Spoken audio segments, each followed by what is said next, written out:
sekarang saya di sini akan sedikit menerangkan bagian luar dari Gallus domesticus.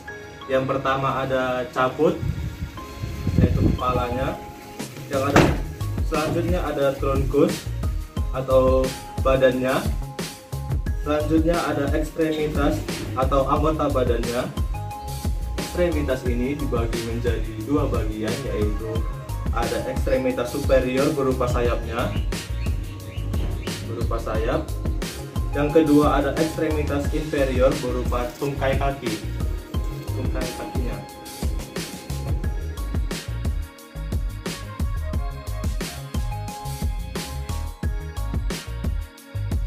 Selanjutnya tadi baru kita potong agar ayamnya tidak lasak. Ini pada bagian caput atau kepala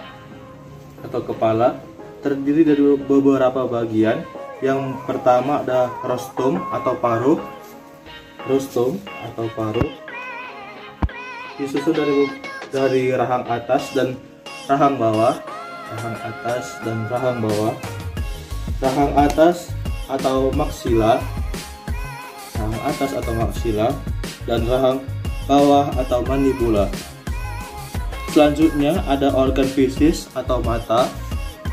Ini fisis atau matanya. Selanjutnya ada neres atau hidungnya. Kemudian ada auricula atau telinganya. Di antara caput dan truncus terdapat leher atau serviks. Pada bagian truncus dilapisi bulu-bulu, fungsinya melindungi kulit dari cuaca yang tidak cocok. Berdasarkan bentuk-bentuk bulu terbagi menjadi tiga bagian. Yang pertama bulu pelindung, yang kedua ada plumulae, yang ketiga ada filoplumae, bulu halus. Berdasarkan letak pada bulu terbagi menjadi 5 golongan. Remigus adalah bulu pada sayapnya, Yang kedua ada retricus, bulu pada bagian ekornya.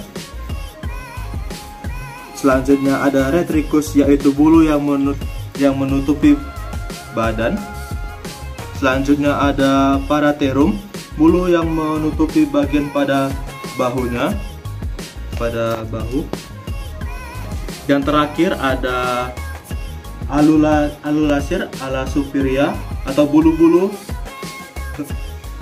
kekal pada jari-jari astremira superior di bagian sininya. Selanjutnya pada ekstremitas inferior atau berupa tangkai kaki dibagi menjadi beberapa bagian. Yang pertama ada femur atau paha. Ada patella, tulang lutut. Tibia tarsus merupakan persatuan dua tulang tibia atau tulang luring dengan tarsalia atau tulang pergelangan kaki. Selanjutnya ada fibula atau tulang betis. Selanjutnya ada tarso-metatarso atau persatuan tarsia dengan metatarsal. Yang terakhir ada palumus atau ruas jari-jari. Selanjutnya ada bagian-bagian bulu sayap.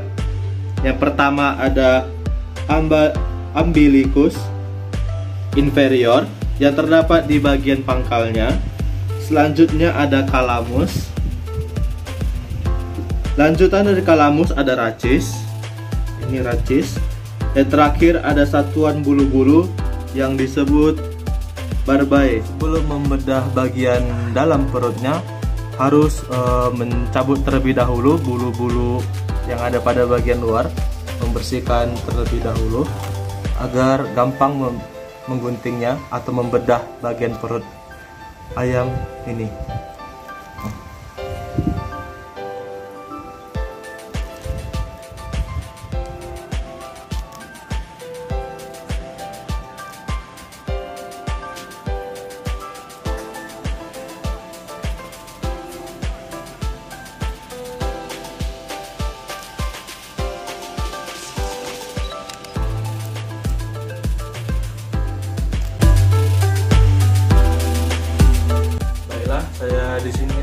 sedikit mempresentasikan bagian pencernaan pada unggas ini. Yang pertama ada paruh. Yang pertama ada paruh atau restum. Paruh berfungsi untuk makan dan minum. Paruh juga menghasilkan air liur atau saliva. Paruh yang langsung mengambil makan untuk dicerna. Setelah makan masuk ke dalam paruh, lalu lidah akan mendorong makanan ke asofagus. Di asofagus sering juga disebut dengan kerongkongan, merupakan tabung berotot yang melalui makanan yang diproses pencernaan. Asofagus ini terbentang dari sepanjang leher dan toraks. Selanjutnya ada tembolok. Tembolok merupakan suatu pelebaran kerongkongan. Setelah makan masuk ke dalam tembolok, makanan akan disimpan sementara. Makanan akan dilunakkan oleh getah yang dihasilkan tembolok dan bakteri yang dihasilkan asam. Selanjutnya ada hati. Hati memiliki fungsi antara lain dalam metabolisme karbohidrat, lemak, protein, dan zat besi. Hati juga berperan dalam sekresi empedu, detoksifikasi dan pembentukan zat darah merah, metabolisme, dan penyerapan vitamin. Selanjutnya ada proventriculus.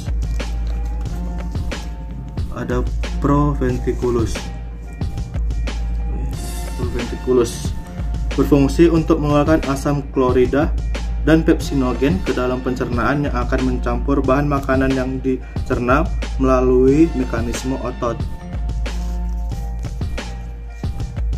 Yang selanjutnya ada ventriculus.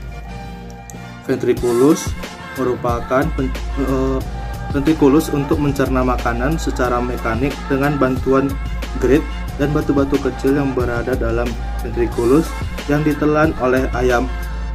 Selanjutnya itu ada empedu. Selanjutnya yang warna hijau ini adalah empedu. Kantung empedu sendiri berfungsi untuk menyimpan cairan empedu yang diproduksi oleh hati. Cairan empedu adalah cairan yang berwarna hijau ke kuning-kuningan. Yang diperlukan untuk pencernaan makanan berlemak di usus kecil. Di bagian tengah ini ada pankreas. Pada kelompok unggas yang banyak menghasilkan enzim yang membantu proses pencernaan secara kimiawi. Selanjutnya ini ada duodenum atau usus 12 jari yang berfungsi untuk mencerna makanan secara kimia dengan bantuan enzim yang pencerna yang sebagai berasal dari pankreas. Selanjutnya ada usus halus atau intestinum, yang dimana merupakan organ utama tempat berlangsungnya pencernaan absorpsi, juga pencernaan secara kimiawi. Sekaligus ada proses penyerapan nutrisi sari-sari makanan dari usus halus. Sisa-sisa makanan yang tidak dicerna akan bergerak ke usus besar.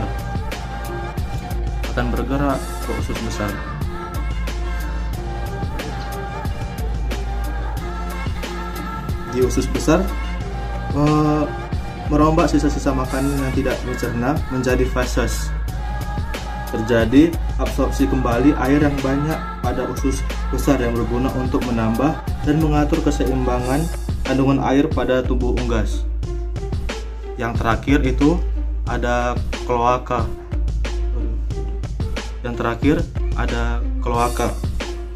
Di mana terjadinya sistem pencernaan terakhir terjadi pada kloaka, merupakan tempat pengeluaran sisa-sisa atau ampas dari pencernaan feses dan urin. Setelah makanan selesai dicerna, sisa makanan akan dikeluarkan melalui kloaka. Urin akan dikeluarkan bersama feses. Baiklah, saya akan lanjut menerangkan bagian pernapasan pada unggas ini.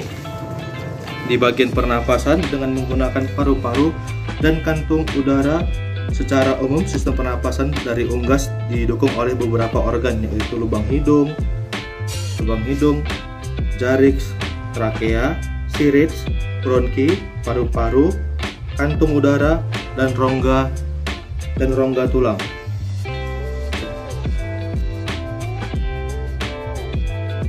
Yang terakhir saya akan mempresentasikan bagian saraf pada unggas ini, yaitu otak.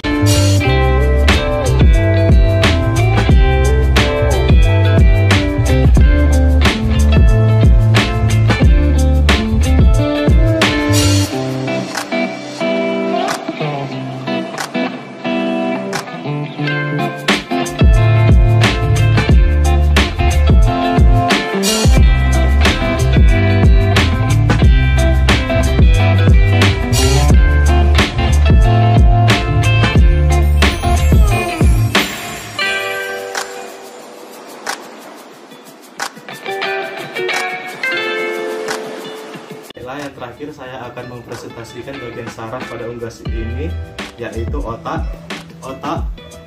Pada unggas berfungsi sebagai memperoleh atau melalui reseptor sensorik informasi tentang lingkungan internal dan eksternalnya, menganalisis dan menanggapi informasi sesuai kebutuhan, lalu mengkoordinasi influx motorik keluar untuk otot rangka dan viscera atau otot polos, otot jantung, dan kelenjar. Otak merupakan pusat kendali banyak fungsi dan kegiatan dari banyak sistem, organ, dan jaringan yang dibentuk atau ada dalam tubuh ayam. Baiklah, sampai di sini presentasi yang dapat saya lakukan terhadap unggas ini. Baiklah, demikian hasil presentasi yang dapat saya lakukan. Apabila ada kekurangan dan salah kata dalam penyebutan, saya mohon maaf. Terima kasih.